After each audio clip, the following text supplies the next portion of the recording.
that you can experience, perhaps, is the sure knowledge that you're not even taking care of yourself, so that you're leaving that responsibility to other people, because that's pretty pathetic. And unless you're psychopathic and and you're living a parasitical life, and that characterizes a very small minority of people, and an even smaller minority think that's justifiable.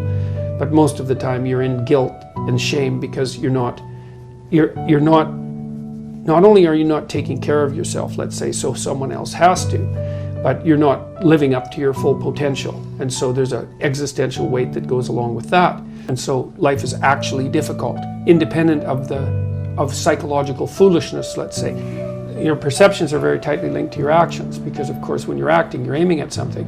You have to be devoted towards some aim, some target. So one of the things I've been talking to my audiences about is the relationship between responsibility and meaning, which is what would you say? It's a constant refrain in the book. It's one of its underlying messages, let's say, or themes is a better way of thinking about it.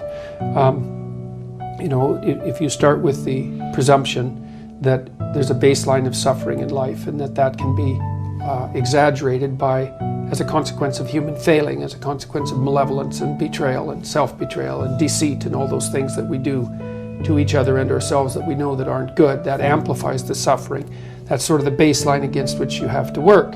And it's contemplation of that often that makes people hopeless and depressed and anxious and overwhelmed and all of that, and they have the reasons.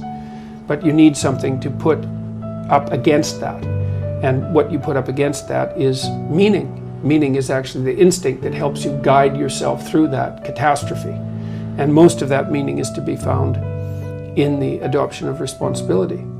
So if you think, for example, about the people that you admire, well, you think about when you have a clear conscience first, because that's a good thing to aim at, which is something different than happiness, right? So you suffer even more when you don't take care of yourself or take the best actions or do the work that you know you can do, and you rely on someone else to support you financially, emotionally, physically, whatever, home, whatever it may be. Yeah, well, because you're not only not being what you could be, you're interfering with someone else being what they could be, right? So you're not only a void, you're a drain. Right. Jesus, that's a catastrophe. But we usually don't even know it when we're in that situation, because we're in a depressed state, or we don't want to see it. You wake up at 3 a.m. and and then you think of the people that you admire yourself, or perhaps you can at least live with yourself when you're taking responsibility, at least for yourself.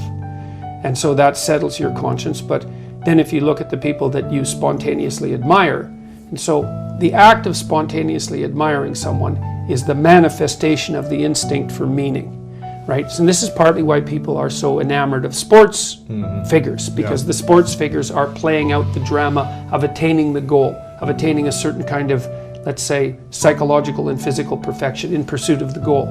That's the drama.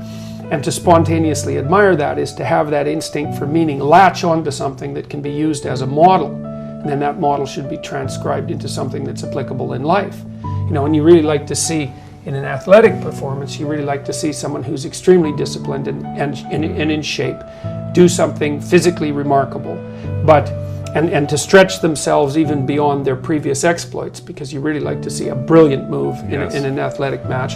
But you also like to see that person ensconced in a broader moral framework, so that not only are they trying to win and disciplining themselves in pursuit of that victory, and then stretching themselves so they're continually getting better, but they're doing it in a way that helps develop their whole team, and that's good for the sport in general, and that reflects well on the broader culture. They're a great leader in their team, they're positive, they're good sportsmen against the competitors, they're not negative towards the other people, they're lifting them up too. Like the ultimate human. That's right, so that they can work for their own improvement in a way that simultaneously works for the improvement of their team and for the sport, and then to the degree that spills over into the broader culture, so much the better.